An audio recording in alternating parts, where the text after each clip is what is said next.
Gracias por cerrar la semana con nosotros. Bienvenidos a CNN Dinero. Les saludan Gabriela Frías y Xavier Serviá. Comenzamos.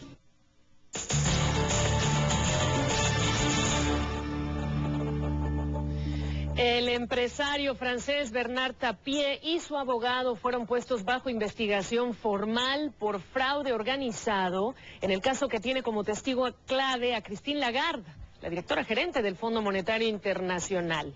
Enfrentan cargos por participación en estafa en banda organizada. El caso data de 2008, cuando por arbitraje privado se cerró un litigio entre el Estado francés y Tapie por la participación mayoritaria que él tenía en la empresa Adidas y que en 1993 vendió al Banco Crédit Lyonnais, entonces estatal. Tapie acusó luego a ese banco de engaño y de subvaluar la participación. Para resolver la disputa, en 2007, la entonces ministra de Finanzas, Christine Lagarde, intervino y decidió que se resolviera por arbitraje. Tapie fue indemnizado con casi 400 millones de euros en 2008. Hoy la justicia investiga si hubo otras razones para no llevar el caso a una corte. Recordemos que en 2007 Tapie, ex socialista, cambió de bando político y apoyó al entonces candidato conservador Nicolas Sarkozy en la elección presidencial. El abogado de Tapie negó que su cliente haya participado en un fraude para indemnizarlo. Y este viernes el gobierno socialista de François Hollande inició un proceso ante una corte de apelaciones para analizar esa indemnización con miras a anularla u obligar a Tapie a repagar una parte. Vamos a China. ¿Por qué? Habló el presidente del Banco Central chino para calmar las aguas. Xu Xianhua habló durante el Foro Financiero de Shanghái. ¿Qué dijo? Según informa el Financial Times, dijo que utilizará todas las herramientas y métodos apropiados para ajustar la suficiente liquidez y fluidez monetaria con el fin de promover la estabilidad general en sus mercados financieros. Añadió específicamente que se proveerá más inyección directa a los bancos y así moderar el interés interbancario. Esta es la primera aparición después de la subida repentina en la tasa de interés interbancaria que llegó a 2 dígitos. Esa situación hizo aumentar los temores y la especulación de que el sistema financiero chino estaba congelado. Los críticos habían culpado al Banco Central sobre sus políticas de comunicación, la lenta respuesta y la falta de transparencia que podría llevar a un pánico en el mercado. Además, alertan de que las políticas de subida de la tasa de interés interbancaria podrían arrastrar la economía y el crecimiento en un momento que se debilita. Sin embargo, otros analistas consideran que la acción del Banco Central fueron necesarias para forzar a los bancos a disminuir el otorgamiento de crédito y prestar más responsablemente. O sea, a apretar en vez de consentir.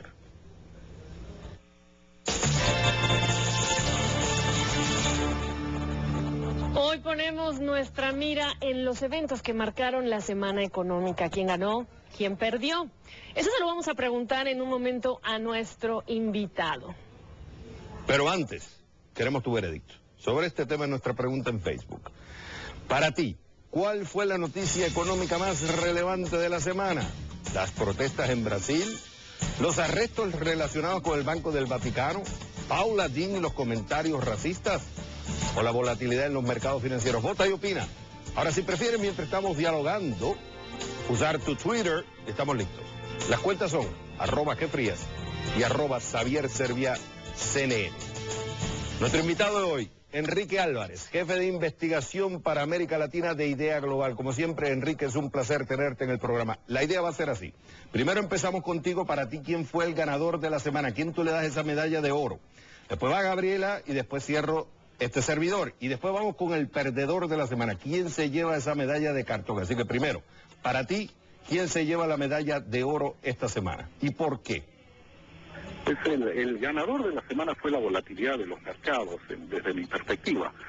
Sencillamente había sido un objetivo por mucho tiempo de la Reserva Federal tratar de mantener los mercados restringidos en cuanto a la variabilidad de precios de activos. Creo que con la manifestación del señor Bernanke, la interpretación que le dio a la misma el mercado financiero, la Reserva Federal como que ha perdido un poco esa restricción que le había puesto al mercado en cuanto a la volatilidad. Hemos visto movimientos muy drásticos en todo el espectro de monedas, desde mercado de emergentes pasando por Europa y nórdicos, inclusive Asia.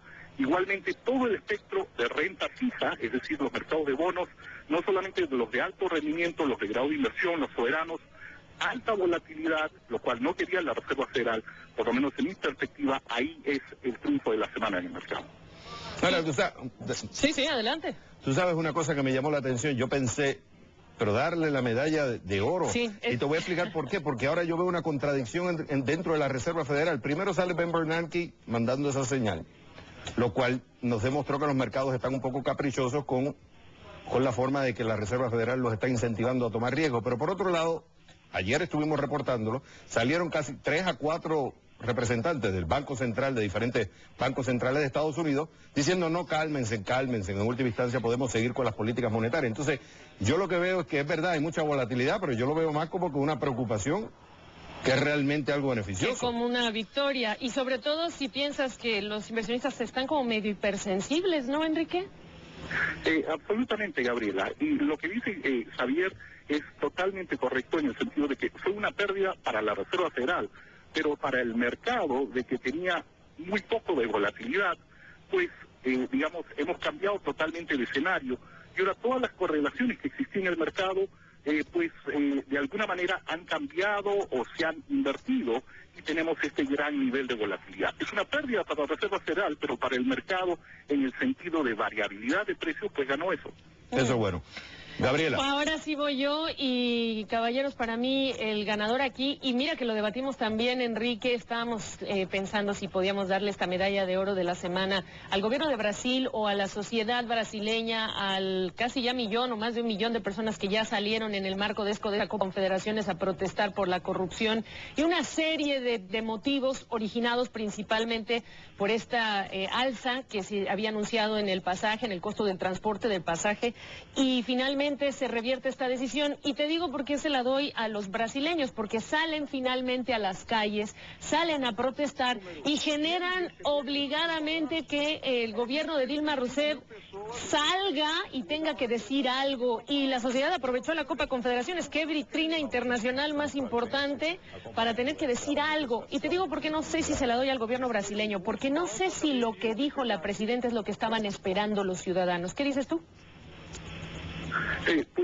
A mi entender, creo que el gobierno brasileño se ha vuelto extremadamente reactivo a lo que ocurre, ya sea en los mercados financieros o en el electorado de Brasil. Se sabía cuáles eran las condiciones que vienen ocurriendo dentro del mercado brasileño. Tiene muy alto nivel de apalancamiento de los consumidores. Si le subes las tasas de interés, esencialmente los vas a ir de alguna manera apretando de forma muy fuerte desde el aspecto financiero. Y creo que eso conlleva hacia un enfoque a otros aspectos que de alguna manera son problemas críticos de Brasil. Infraestructura de alguna manera y corrupción.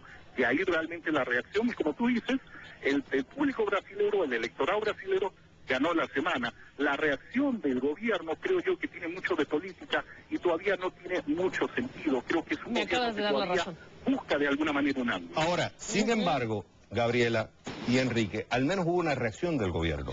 Tú ves, por ejemplo, el gobierno de Turquía. Tú ves otros gobiernos que cuando ven estos levantamientos o reaccionan de forma arbitraria, autoritaria o no los reconocen.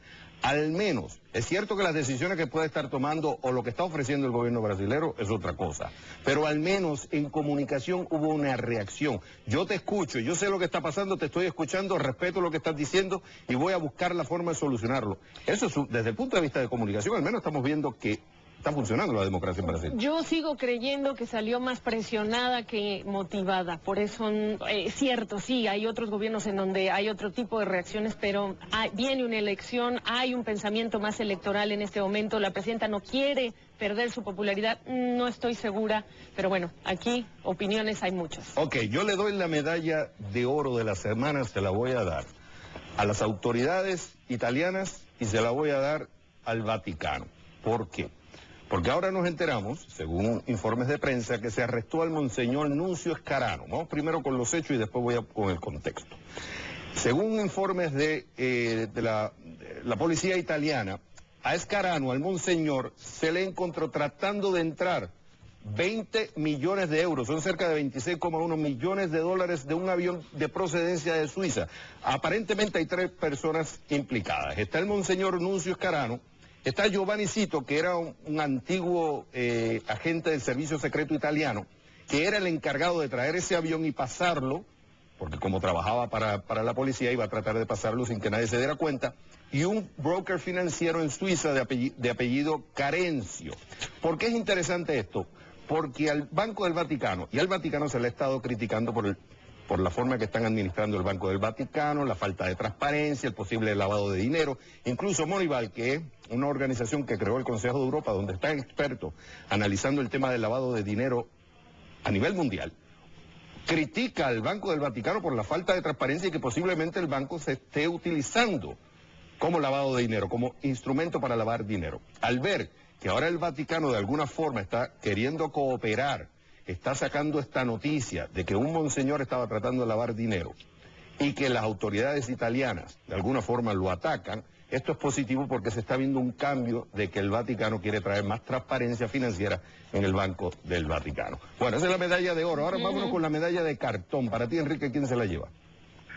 Pues se lo lleva el mercado de tesorería de Estados Unidos y se lo lleva como parte de la volatilidad, la cual discutimos hace poco, y se lo lleva por las altas tasas de interés que no teníamos hace casi un año, tasas que tocaron a 10 en la tesorería de 10 años, 2.66 en la semana, terminaron un poco más abajo del 2.50, como 2.48, pero son puntuales en forjar un escenario hacia adelante para los mercados financieros extremadamente complicados, que complica realmente el panorama de lo que es el mercado hipotecario en Estados Unidos y de la manera que se presentan el efecto cascada hacia otros mercados, Europa, por ejemplo, donde van a presionar a la subida de las tasas, que podría crear problemas secundarios. Ahí creo que está lo negativo o la medalla de cartón. La medalla de cartón. Ahora te doy la mía, Enrique, a ver qué piensas. Y yo aquí se la voy a dar a la secretaria o la subsecretaria de Defensa del Consumidor de Argentina. Ella se llama María Lucila Pimpi Colombo. ¿Por qué? Porque ante esta fuerte alza del pan en Argentina, fuerte alza, 20 pesos, algo que no se veía en mucho tiempo, pues ella sacó en la página de internet pan calientito, harina a precio congelado, invitando a los argentinos a que se preparen, se pongan el delantal y se pongan a amasar pan en casa. Aquí hay que decir que estamos hablando de que Argentina vivió la peor siembra de trigo en su historia, ha habido una cosecha muy mala. Y esto ha tenido como resultado, bueno, lo que están viviendo los argentinos, pero además el sector está aduciendo que desde los controles que se le aplican desde el año 2006, pues esta es una situación que tiene que ver con las políticas del gobierno. Y hay en Twitter toda clase de comentarios. Dicen, bueno, y entonces ahora a criar gallinas en departamentos